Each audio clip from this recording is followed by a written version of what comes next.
सिंधियुनि जी वर्ख लेखिका सुंदरी उतमचंदाणी। असीं जॾहिं सिंधी साहित्य जी सूंह ऐं सुंदरता जो सोचींदा आहियूं त असांजे ज़हन में सभ खां अवल सुंदरी उतमचंदाणीअ जो नालो तरी ईंदो आहे। सुंदरीअ जी इहा साहित्यिक सुंदरता कॾहिं हिन जे आखाणियुनि में, कॾहिं नॉवलनि त कॾहिं नाटकनि में या वरी कविता में निखार पाए पढ़ंदड़ आॾो उभरी ईंदी आहे। हिन जो जनमु थियो सुहारी सिंध जे हैदराबाद शहर में 16 नवंबर 1947। सुंदरीअ जी शादी बिना ॾेती लेतीअ जे आसनदास ॼेठानंद उतमचंदाणीअ सां सिंध में थी।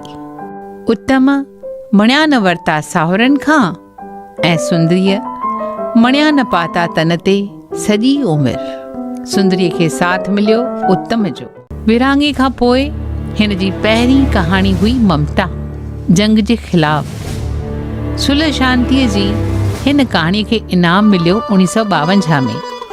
1953 में हिन जे नावल किरंदड़ दीवारूं सभिनी नक़ादनि जो ध्यानु छिकायो। नावल ॿियनि ॿोलियुनि में बि तर्जुमो थियो। हिन जो ॿियूं इनामी कहाणियूं हुयूं कोशा, खीर भरिया हथरा, जिन खे सिंधी साहित्य में हिकु कामयाब लेखिका जो दर्जो ॾिनो। हिन केतिरा ई नाटक लिखिया ऐं डायरेक्ट कया। अमुल माणकनि जो वापारु पेश थियो बम्बईअ में। मम्मी रिटायर थी करे तर्जुमो कयईं ऐं उहो नाटक पेश थियो दुबईअ में। हिन सिंधुअ जे किनारे फिल्म में अदाकारी कई 1968 में।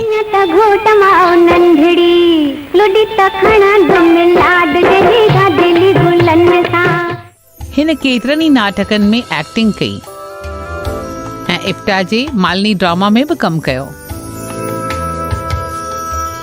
ऑल इंडिया रेडियो जी हीअ अप्रूव्ड आर्टिस्ट ऐं फिल्म डिवीजन जी हू अप्रूव्ड राइटर थी रही।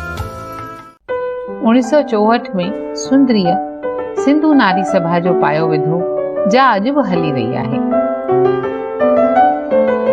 सुंदरी उतमचंदाणी न फ़क़ति हिकु कामयाब अदीबा आहे, पर उन सां गॾु आहे हिकु बहितरीन इंसान।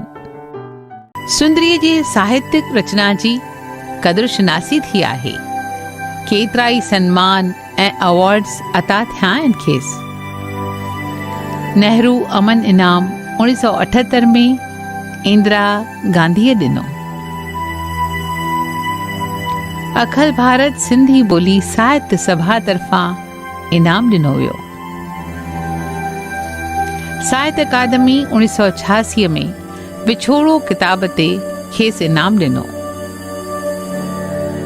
1990 में गौरव पुरस्कार मिलियो महाराष्ट्र सरकार वटां। माली अकादमी तरफ़ां क़दुरशनासी थी। NMKRV कॉलेज बेंगलोर तरफ़ां नाजन गुरु तिरुमलम्बा अवॉर्ड मिलियो। समूरी साहित्यिक देन लाइ सुंदरीअ खे NCPSL तरफ़ां लाइफ टाइम अचीवमेंट अवॉर्ड ॾिनो वियो। सिंधी अकादमी दिल्लीअ तरफ़ां हिन जी क़दुरशनासी कई वई। मीट द ऑथर बि थियो। पेश आहिनि के यादगिरियूं फोटनि